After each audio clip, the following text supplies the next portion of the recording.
All right, let's get right into it. We're going to tackle one of the most influential books of all time, Stephen Covey's masterpiece, The 7 Habits of Highly Effective People. Now, in this explainer, we're going to boil it all down. See, his big idea is pretty simple, but it's a game changer. Real lasting success, it's not about learning some slick personality tricks. Nope, it's all about building a solid foundation of character. But first, let me ask you something. Why do most self-help books kind of fail you? You know the ones, right? They promise you the moon, but a month later, you're right back where you started. Well, Covey had a theory. He said it's because they're just giving you superficial fixes. It's like slapping a Band-Aid on a really deep cut. You're just treating the symptoms, not the actual problem. So Covey actually dug into this, and what he found was pretty fascinating. He noticed this huge shift in how we think about success. For the last, say, 50 years or so, all the success books have been obsessed with what he called the personality ethic. You know, stuff like your public image, how you talk, thinking positive. But for the 150 years before that, it was all about the character ethic, things like integrity, courage, justice. It's a huge difference, right? One is all about looking good, the other is about actually being good. Okay, so if we want to make real, lasting change, we've got to go deeper than just our behavior. We have to start with our inner compass. Basically, how we see the world in the first place. You know that saying, if you want to change the fruits, you have to take care of the roots? That's exactly what he's talking about. This classic image is a perfect example. Seriously, take a look. What do you see? A young lady? Or an old woman? The crazy part is, you can see either one, and you'd be totally right. This just goes to show how our own experiences, our own conditioning, literally create the lens we see the world through. It's why two people can stare at the exact same thing and see something completely different. So Covey has a word for these lenses we all have. He calls them paradigms. Think of them like mental maps we use to navigate life. And here's the key, the really crucial part. If your map is wrong, it doesn't matter how positive you are or how hard you hustle, you're still going to be lost. So if we really want to change our lives, we have to start by looking at our maps and sometimes being willing to draw a new one. So here's how we're going to break it down, following Covey's whole inside-out idea. First up, the private victory. That's all about mastering yourself. Then we'll get into the public victory, which is how you win with other people. And finally, we'll wrap up with the secret to making all the success actually stick around. All right, so let's jump into that first stage of growth. Covey calls it the private victory. This is a really big deal. It's the journey you take from dependence, where you're kind of blaming everyone else for your problems, to independence, where you take complete ownership of your life. And this is where we're going to find the first 3 habits. Okay, so these first 3 are the habits of self-mastery. Habit 1, be proactive, is all about taking charge of your own life. Habit 2, begin with the end in mind, means you figure out where you're going. And habit 3, put first things first, is about actually doing what matters most.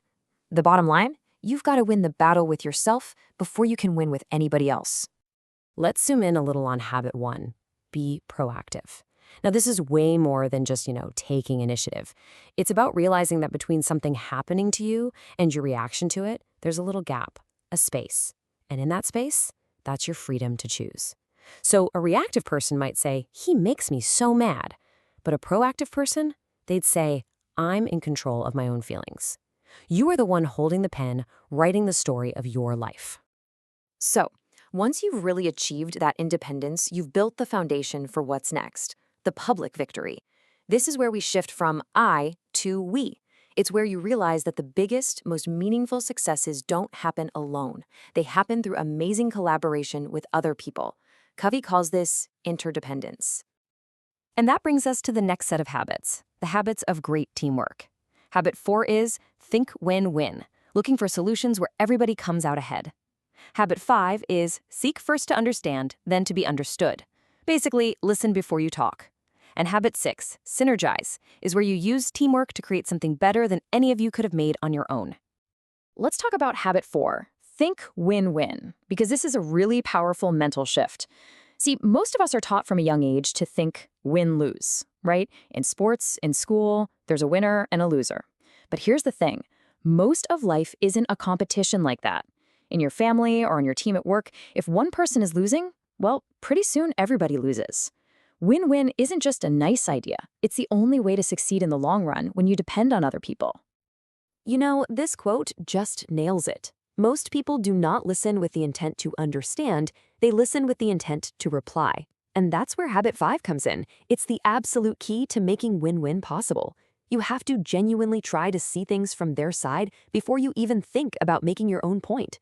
It's what he calls empathic listening. You're not just hearing words, you're listening with your eyes and your heart to understand the feeling behind them. It's like a doctor. You have to diagnose the problem before you prescribe the solution. Okay, but none of this stuff, none of the public victory habits will work without one absolutely critical ingredient: trust. And Covey explains this with this brilliant metaphor he calls the emotional bank account. Just imagine that in every relationship you have, there's this invisible bank account that measures the level of trust. It's pretty simple, really. You make deposits into this account by doing things like keeping your promises, just being kind, or truly listening to someone. And you make withdrawals when you break promises, act disrespectfully, or ignore them. When that account balance is high, man, communication is smooth, easy, and effective. But when it's overdrawn, everything, and I mean everything, becomes a struggle.